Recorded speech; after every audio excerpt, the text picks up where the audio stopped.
You're listening to Living Out Loud with my mom, Michelle Flamer. Yep, she's a flamer and proud of it. Get ready to learn about queers in your communities doing great things every week.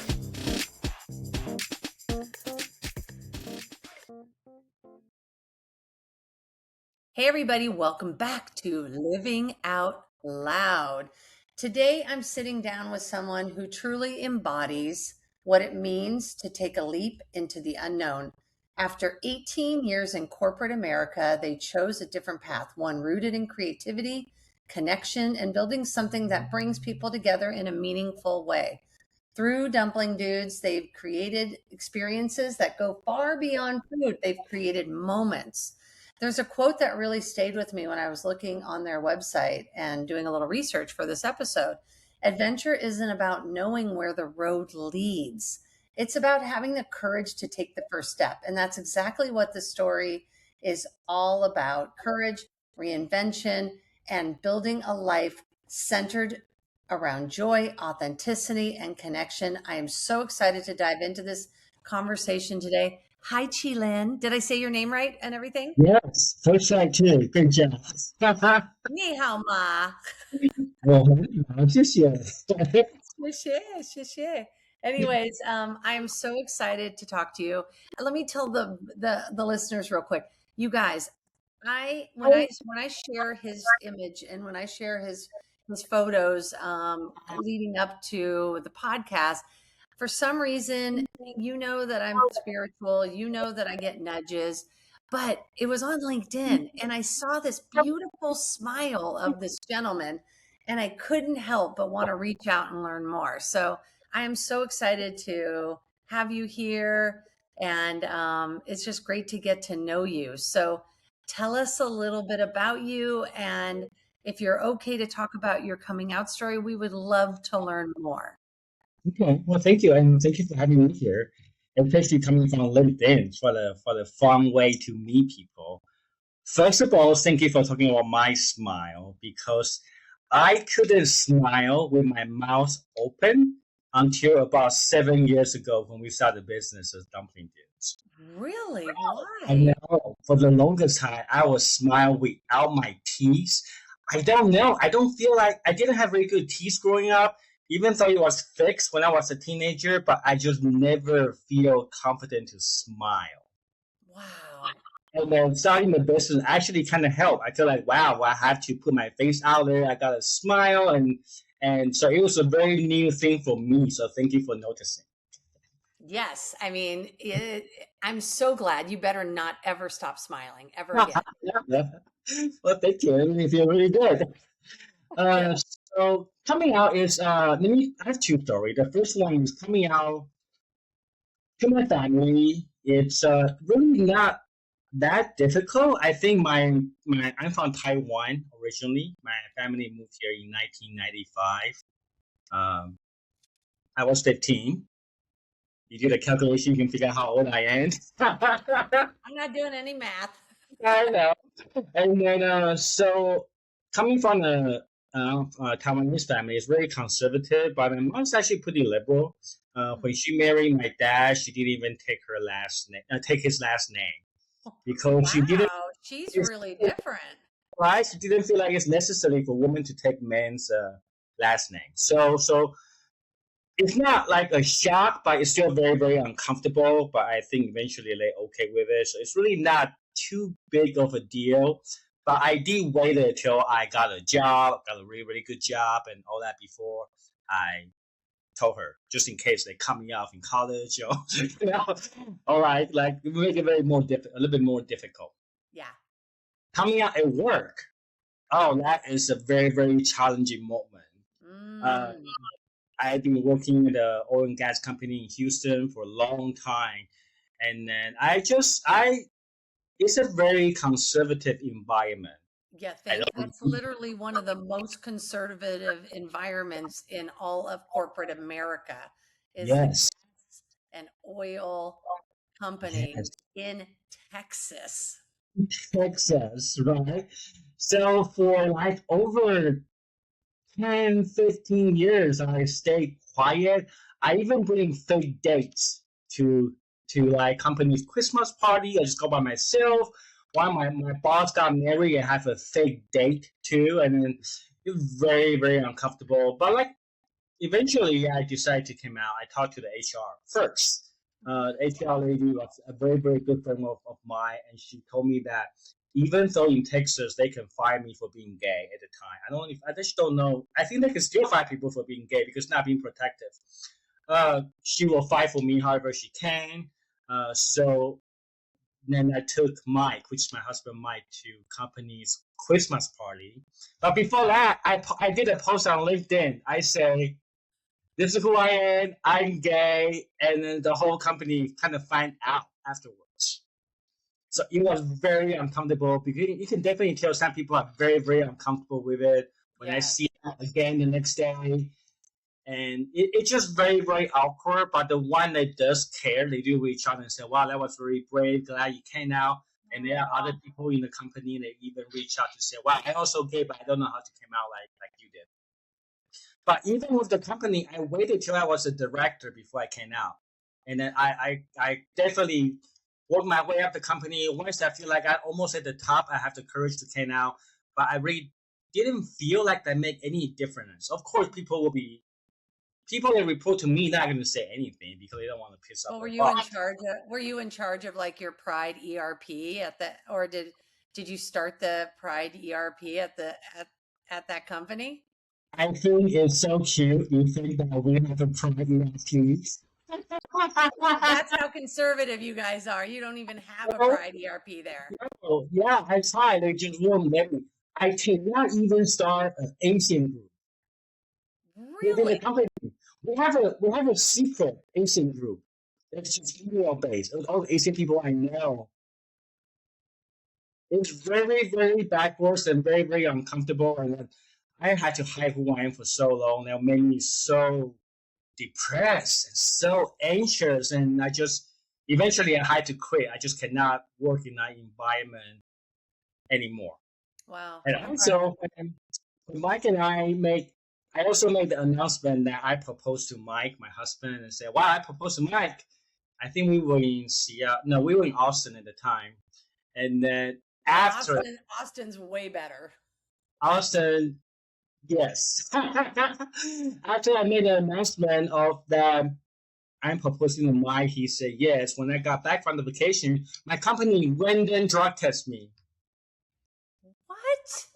Yeah, I know. It's like crazy. I've been working for a company for 15 years by then, but they make a lame excuse to run and drug test me. Obviously, I passed, but the fact that they never drug tested me my whole life. It just shows you how ignorant people still are. And it's totally legal to do that too, because it's random. So there are so many ways for microaggression and so many ways to discriminate somebody without making that illegal. But just tell you how bad it is. So, Chih, what would you say to somebody right now who might be listening or has a friend that they might pass this episode on to? What would you tell somebody if they're struggling in a job like that, but don't feel like they feel stuck, right? They feel like they can't move on because they need the paycheck or whatnot.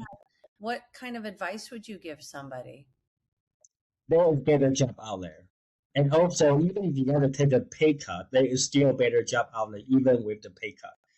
I didn't think it was possible until we started Dumpling Dudes, and we work with so many corporations for team building event. They all have the Pride ERG, they have the Women ERG, they have the Asian ERG. We didn't even have Women ERG in oil and gas in my company. I know, it's crazy. So there is better job out there, and it doesn't matter job or family. There are chosen families out there. There are companies out there. There are industry out there. They will appreciate you for who you are. Yep. I mean, that's what living out loud is all about, right? Like we want to live out loud and, and all in that. That's so freaking interesting, So 18 years in your corporate, and then what was that moment? I know it was like you had to walk away. When did you come up with the idea of doing your own business? Was it like sort of a slow roll into that or? So it's funny because the moment is we were on a vacation trip in California, and then on the trip we have a fabulous beach house because we both had pretty decent job. I remember walking out the beach house every day, and I will go to the beach. I'll listen to Dear Evan Hansen soundtrack. I will Mhm. listen to You Will Be Found, and I will cry every single day without people knowing. And I was so ashamed of myself of crying and feel like, how do I, how am I so ungrateful having such a great job that pay me good but still so unhappy? So after crying for the whole week, when we got back from the vacation, I actually told Mike, I say, I'm just miserable of what I do here, and I want to do something else. But before I do that, I asked him to marry me first. I think you want to marry me, and he said yes, and I say I also going to quit my job if you're here for that fancy job and money. I'm not going to have that anymore. So think twice before you say yes, and he still say yes, and then join me on this journey now. Why wouldn't he? You're a catch. You're a sweetheart. Wait, Thank so you. how, wait, so what, when did you guys meet? How did you meet? Wow. Okay. So we met 19 years ago. Love 19 it. years ago online. There was a You website. still smile like that when you say his name. Yeah, thank you. You get to watch this. So let's get to this. He will listen to it, I'm sure. Yeah, well, now I know was back now from this year. I've like dial up, I think. It was a long time ago. And then we met on a website called gay.com. That was before they even have like, you know how they have Tinder, Grindr, whatever people use nowadays. Do you Uh, remember Plan It Out? yes, that was a long time. And even like the movie online, we started on AIN when we first met. You've got mail. I know, like, oh no, people probably think I'm really old. Me too. I was watching that movie the other day and I was like, oh my God, remember those startups and it's like, And then you learn the picture to low. Remember how slow it was for you, who you're talking to? and you had to have two phones or you were just busy. It's like, it was so funny. Yeah, Anyway, so you guys met online, which is really beautiful. yeah. I mean, my first day was in Austin. I was in College Station at the time, about to move to Austin, and then we met at a coffee house, and then the rest is history. Aw, I mean, you really were like love at first sight. Well, I don't know if soft love at first. I thought he was really cute, and then I like he's really cute, but I'm just about to move to Austin. I don't want to get serious with somebody. So in my mind, I'm like, okay, if he did this, then he's serious, right? If he bring me flower, right, then he's serious. Then he brought me flower. Or if he came to this thing, then he's like, it's funny. He like actually, I had all this weird thing I'm thinking that he actually just did all that without me even asking. That's when I know it was real. You know what's really fun actually is because you said you're Taiwanese. My first long-term partner Yeah. for 8 years in LA, she was Taiwanese and moved to Orange County around the age of 13 or 14 Oh wow. and didn't come out till much later also. I think it's just that the Chinese culture, like, because her mom was hard ass, but like she was like the Chinese Joan Collins. Yeah. It's definitely all shared trauma. Like everybody I talk to grew up in an Asian household.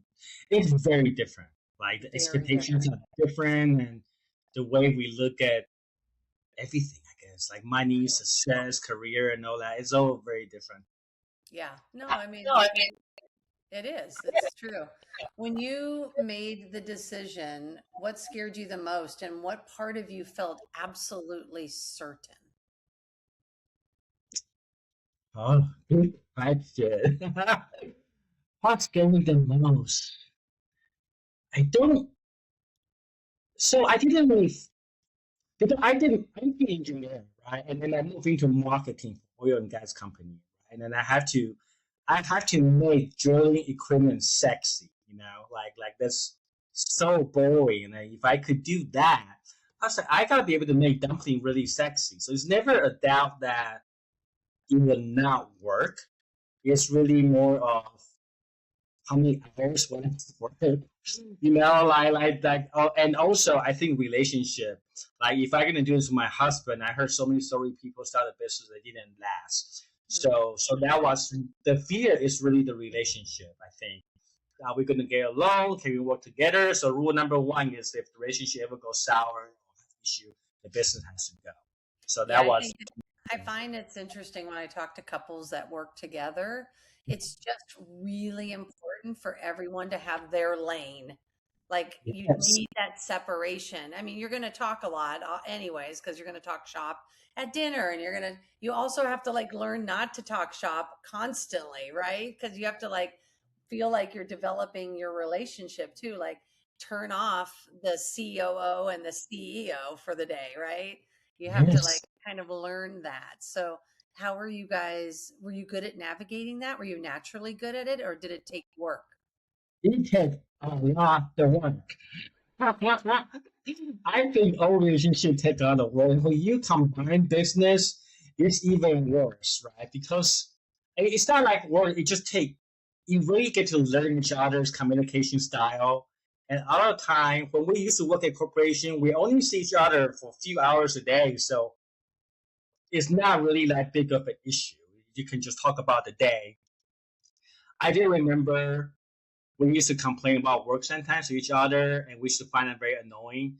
But after you start working together, they become tricky because if we're gonna complain about somebody, most likely it's the other person, you know. So Mhm. it kind of make the dynamic very, very different and interesting. It definitely takes some time to figure out how we can work together a little bit better. So that constant communication and then keep pivoting, just like we do with the business. I Very love important. that. I really love that. Like, so how did you navigate now with all the structure of corporation into a world that require creativity, flexibility, and a lot of unknowns? And I'm gathering you have Okay. a you have a harder time with the unknowns being just probably how you were brought up. Yes, I think one of the things that I used to think when we first started is that you will things gets easier. Okay, as you build a business, things will get easier, and you will get better at it, and the challenge is not as difficult. And that's not true at all. Things actually get harder, and you will always get challenges.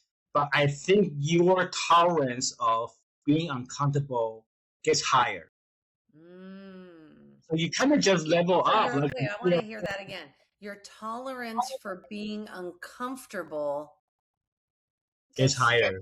is It, it's so it's like that. It's kind of like that quote where like you go to the gym and you work out. Well, it's never going to get easier because you're always going to put a little extra weight on so that you continue to get stronger. yes.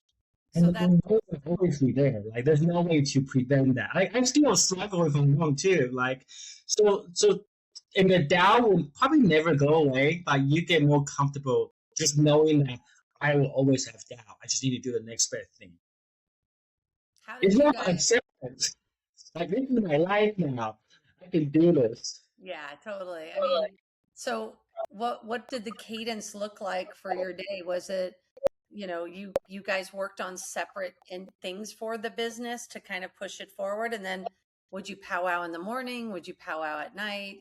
What'd you guys do? So So Mike is more of a process person. He has a chemical engineering background.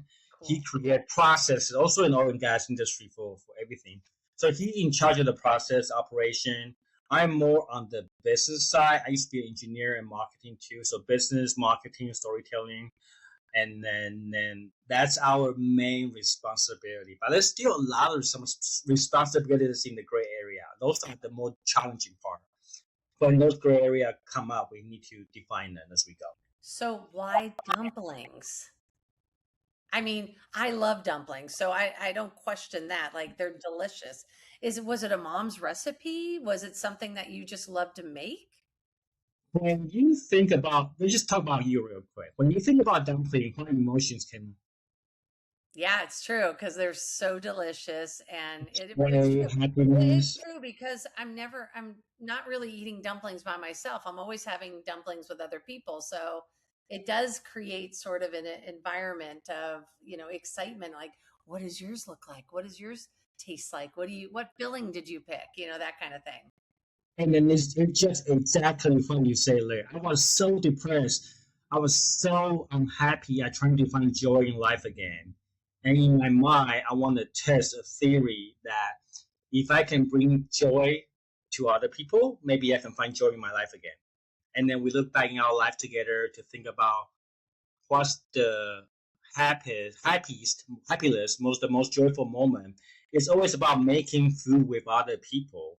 And then the first time Mike's friend met my friend is from the dumpling making party. When Mike met my family, it's also a dumpling making party, and then it's just a whole environment that you don't even have your phone because your hands are busy. So it's truly hard to stay in the present when you make dumplings. I love that. And the rainbow dumplings, I mean, those are so beautiful. Yeah, those were so fun, and we kind of turned it into like an art class, right? So we make different kind of dumpling in That's the what top. it felt like from the imagery and some of the articles that I was reading. Yes, it was definitely a lot of fun. We definitely did a lot of team building event, and then we did a lot. We sold a lot of dumpling because during COVID we had to pivot. We couldn't teach anymore. We gotta turn into a dumpling selling business, which is new to us. We didn't want to get into dumpling selling. But just in 2020, I think we sold over 50,000 dumpling, and it's sold out every time. Wow. And then we brought dumpling business back up again. But this is all about. Then we kind of stopped 2 years ago from the dumpling making, even the dumpling making part. That's a different story. Yeah. I mean, it's okay. It's okay for businesses to have ebb and flow. You guys relocated up into Oregon. I mean, Yeah. there's a lot of stuff that's going on that, behind the scenes. And when you're making these big moves for your higher good, Mhm. sometimes things have to drop, we have to let things go sometimes for our highest good. Yeah, I think this is probably the first podcast we kind of talk about pivoting through that.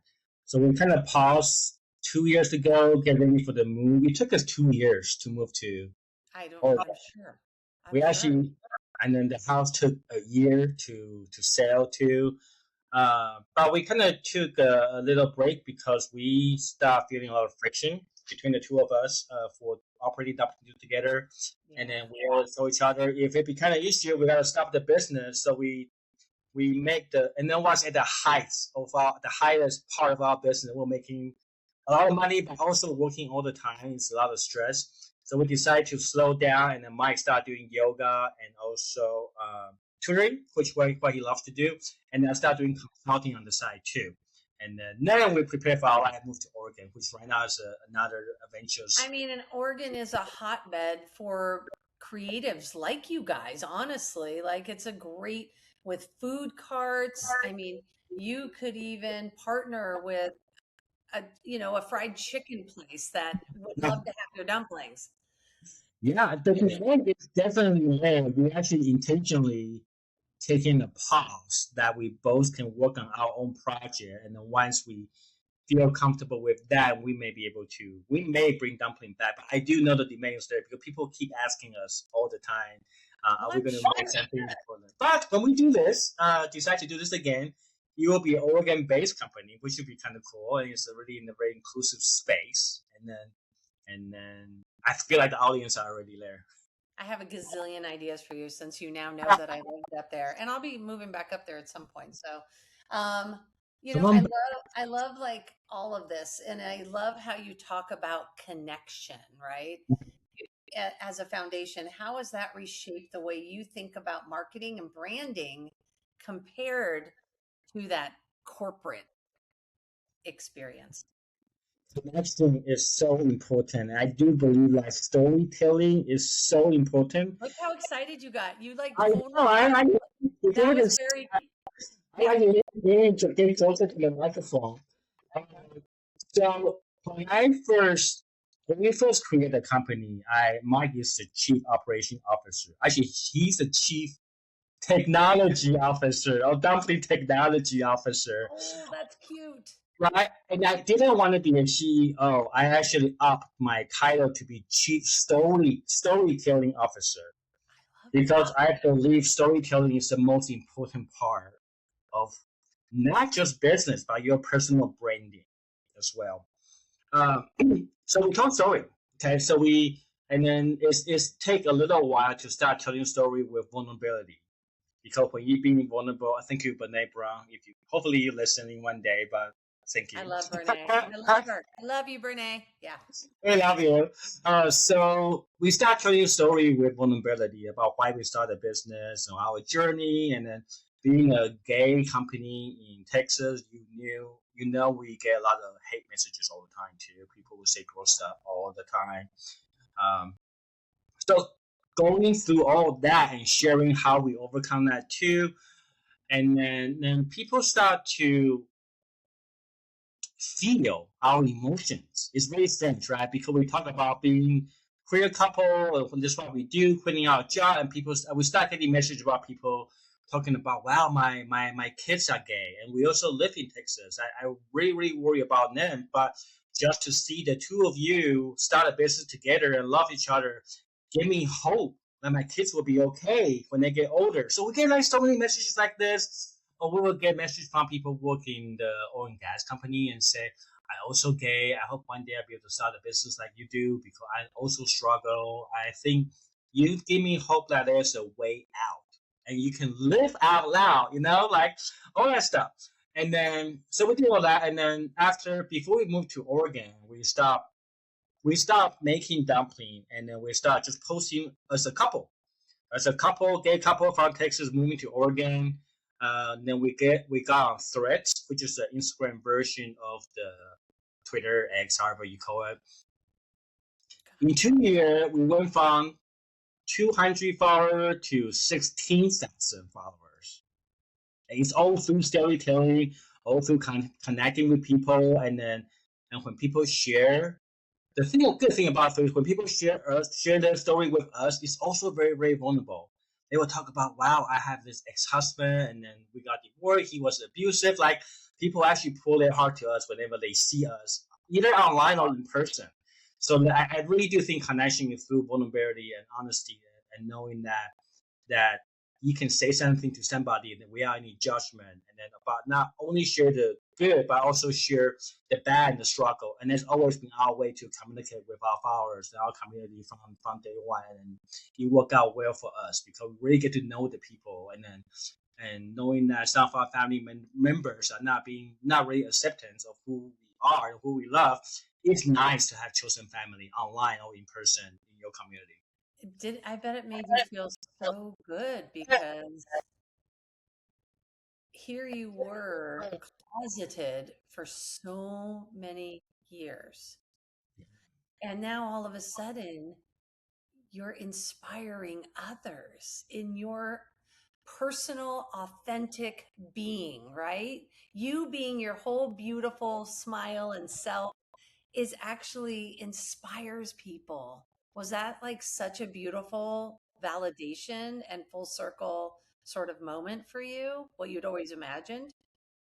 Thank you. So it feels really good because people often ask me why about the content I wrote in the past, right? Like who are your audience? Who are you talking to? And then it's really to my younger self.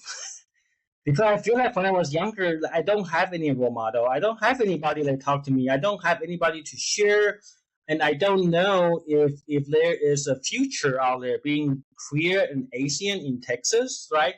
So I talking to my old self, and then people like my old self to know that they will be okay.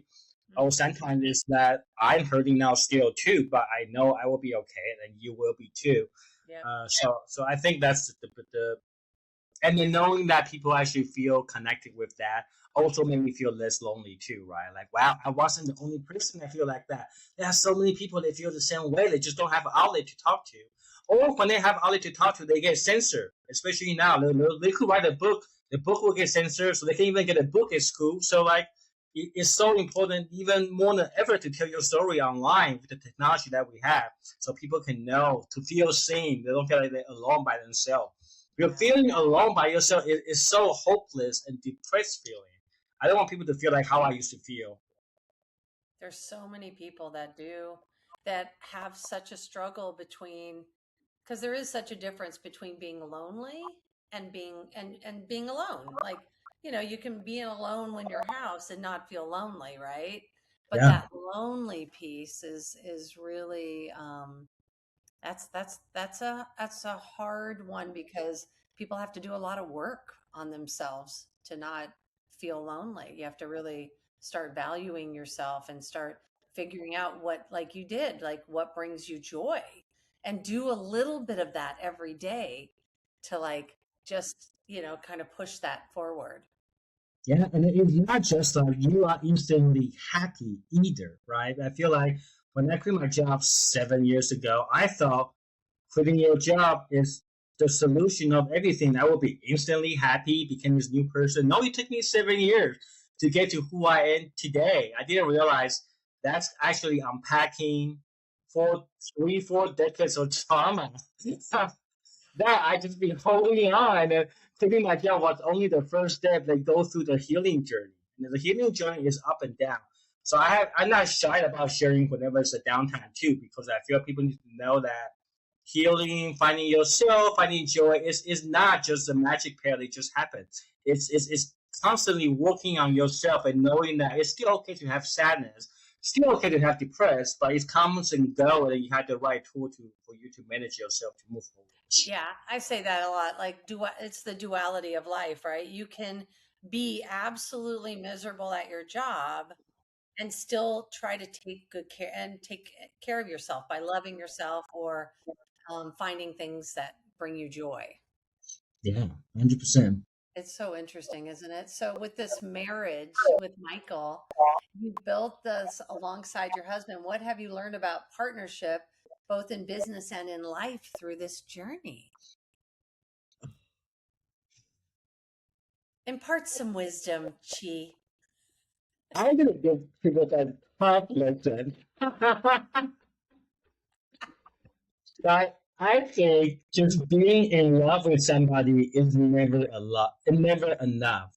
People Agreed. always say like love can change everything. If you really love me or if you really love each other, you can do all this stuff, which is kind of true, right? And for some people, love is just between the male and female, and that's it. They just call it love, and everything else is not love, which is ridiculous. But love requires a lot of works. I think love is a choice. Yes. Every day we gotta choose to love this person over and over again, and it's love is so easy when the time is good. It's never about the time is good. You see people share vacation photos together. Of course they're happy. They're on vacation. People share their wedding photos together. Of course they're happy. Love is also about what you do when things get bad. And sometimes things will get very bad. It's about really being honest and have that wonderful conversation with somebody you love. It's about knowing each other's struggle. It's about we have a saying that say, I'm mad at you right now, but I love you. Like when you have discussion or argument, you still know you love the person, you want to make it work, but it's also allow yourself to be mad about it, to process through everything. And also to know that it doesn't matter how long you have been together with another person, you still don't truly know that person. I think that realization is huge. Like for us, we've been together for 19 years. We still can't guess what's in our mind all the time. Well, I think So that's a really important part, that something that you said right there, is really valid. It's one of these things where, when we get into that assumption of our partner, then that's when you're honestly in trouble at that moment. Because if we are both growth minded, if we are both doing work on ourselves, or we have a desire to grow, then guess what? He's not the same person he was a week ago. So, he could have all of a sudden loved something new, and you're like, no, he doesn't want that. He hasn't liked it for 18 years. And then all of a sudden he goes, I freaking tasted it last week and I love it. And you're like, what?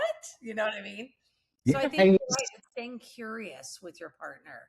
I love that. Yes, and because you do, I'm probably on the fifth or sixth version of myself. He's the same way. Then you gotta fall in love with the new versions over and over again, and Exactly. also be very honest about the story you tell yourself. That's actually also from the background, right? So, for example, I will brought him like this nice plant, like I got from Costco. I like, oh my god, he's gonna love it. And then show up at how he didn't really like it. He's like a little upset. I didn't let him pick out the plant he wants, right? So like, and the story I tell myself is like, oh my goodness, he doesn't love my plant. He must hate me. Right. No, I mean, people can totally go there rather than you say, all right, you don't like it. You know what? Let's go back and get it. I like this one and I'll just put it in my room. I'll put it in my office or whatever. Yeah. Yeah, but like to be able to share those thoughts in your head, it is very important, right? And then It to is. Well, that's being vulnerable and being honest and truthful. And hopefully, if you have a good, healthy relationship, like it sounds like with you both, saying the thing isn't scary. It's scarier when we don't say the thing. yes, 100%. It took a long time for us to realize that. So I think it's just a process. I think every couple goes through about being transparent, being honest, and vulnerability. Still, in this case, vulnerability is a big thing too. Yeah, no, it's true. In a world that's increasingly digital, like how do you now find connection with yourself and with others? What are you doing since you're not doing the business right now? What are you doing to keep feeling connected to self as well as what you feel like you want to put out into the world? Oof, this is hard. I'm a very digital person. I think Mike is better at handling things in person, so I definitely learn from him. I on the phone too much, or I'm on social media again. He remind me that I still need that connection from people. Even though I talk to a lot of people in a very, very vulnerable way online, it's still necessary to see people. And also, when we do see people, we do like meet up every once in a while with our followers and stuff too. I love to give people a hug. I don't know something about it. Of course, I have to ask. I always ask for consent first. It's very important to ask for consent when you hug somebody. Some people don't have it. Yeah, So, I'm a big hugger. So sometimes I'm like, I'm coming in for it. Are you okay? It's like you're getting hugged. yeah, so it's important to meet people, and I like to give people hugs. I feel like hugs speak 1,000 words, and when I hug somebody, I really do mean it. I think it's because my parents and my family never hugged me as a child, and I just not growing up in that environment. And now I'm older, I realize how powerful it is. So talk to people, make an effort to talk to people that's important in your life is also very important. At Pride, I wear the free mom hugs. Love those, yes. Like, and I love mostly the boys take me up on it. And I Oh, think it's really, really sweet and special. I mean, I am a mom, but it also like if I can make a sweet gay boy happy, they love to press up against my boobs, it's hilarious. it's so sweet, and I think we need more hugs in this We world, do. and then more smile, talking to people, and then yeah, definitely get out there, make that phone. People don't call each others anymore, so I will make an effort to call some of my friends, to say hi to them, and obviously in person. And online is good too, but I definitely think that in person part of it is still important. Have you connected with Marco Polo, the app Marco Polo yet? Have you ever used it? No, what's that? It's a video app. So it's like leaving a text for somebody, but it's a video. So they talk, there might be walking down the street and showing you something or talking about like a ramble, but you get to see their face, where they are. It's called Marco Polo. I'm an ambassador for it, but I'm not getting paid to say this or anything. I have some of my Check closest it friends, out. and my partner, she is actually lives in San Diego, so we have a long distance. It's not long distance, like from here to East Coast, but or another country. But we use Marco Polo every day, and it really keeps us connected because we can see if something. We can see that like, you can't see everything on a text. Yes, you can. Sometimes, like, yes. We start doing a little bit more video to send to each other. We see each other all the time, but now we're both working on our business. Is we have more of a free time on ourselves. Video definitely helps a lot. Check out Send, Marco Polo. I think you guys would really like it. Okay, that'll be fun. I think you'd really be on fire with it. But I think like wherever your friends are around the world or country, or like within the country, I think that would be just a fun way for them to keep in touch with you too. It takes a little bit of practice to get used to a Okay. new app, but once you get into it, it's pretty fun. All right, I'll check it out. It's also nice to see people's facial expression, right? Because That's what I'm saying. It's like you get to see the person. You feel like you've been seeing them all week. Like you saw them at work. You yeah, saw them walk to work. You saw them when they were at the beach or at a sunset or whatever. They're like, "Hey, check out where I am." That kind of thing. I know that. Are you really laughing out loud or just saying that? It is. It's pretty great. It's It's really just fun. sarcastic, ha ha ha. Or are you really saying that? There's no stuff Well, you can't tell from text. yeah, I am not good with tone and text when I don't know the person. So Yeah. so sometimes getting to know somebody, I'm like, hey, jump on Marco Polo and I'll get to know you a little bit. And then when they text me, I'm like, I can hear their voice and their words. Yeah. Otherwise, I'm like, am I in trouble? Did I piss them off? Like what am I supposed to take offense to this or was this funny? Like I don't know, it's just I just lose that part of me. But um so this next chapter, we've Okay. already like you left corporation 7 years ago, corporate job. You stopped doing the dumplings. What is Chih Lin's next chapter? Yeah. Okay. I guess I could make that. I mean, I've been talking about this. We're working on this in the background for the last year. So I am going to start helping the old me. I'm gonna help people um kind of like me, they work in a corporation and they kind of define success in the typical world, how people define success, having good job title, climb the corporate ladder and all that, but still very empty inside. If they want to switch and they want to start a new business or find joy in life again. And I think I want to do just that to help people discover who they are. Actually, they got to discover who they are and what's their identity and what they want in life, what's important to them. And then figure out the next career move, either starting a business, which I can help them start a business, and then start the business the authentic way. Because what I have discovered is that there is a lot of program, including the one I took in the past, that help people start a business and make money and write financial plans and all that. But it's never about start a very authentic business that's still you and that could last. And it can also give you the mental health that you need. And I kind of want to do both at the same time. So I'm not going to say you will make a lot of money, but you'll be very, very happy and fulfilled about starting your own business. That's beautiful. I really love that. So what does living out loud mean to you? I really think it's just being authentic and being vulnerable. I think living out now doesn't mean just to share the polished side of who you are, but also sharing how you struggle and overcome challenges in life. Because I think the low part in life, which a lot of queer listener, they probably struggle. We have the same struggle finding belonging, finding love, figure out who we are. I think how they overcome that is just as important as now I'm a successful gay author, I'm a successful gay actor or something like that. Yeah, I love that. Are you ready? This is the point of the podcast where I get to ask you some rapid fires. Okay, let's do No, this. they're so easy. You don't have to study for anything. Sweet or savory dumplings is my first question. Hard.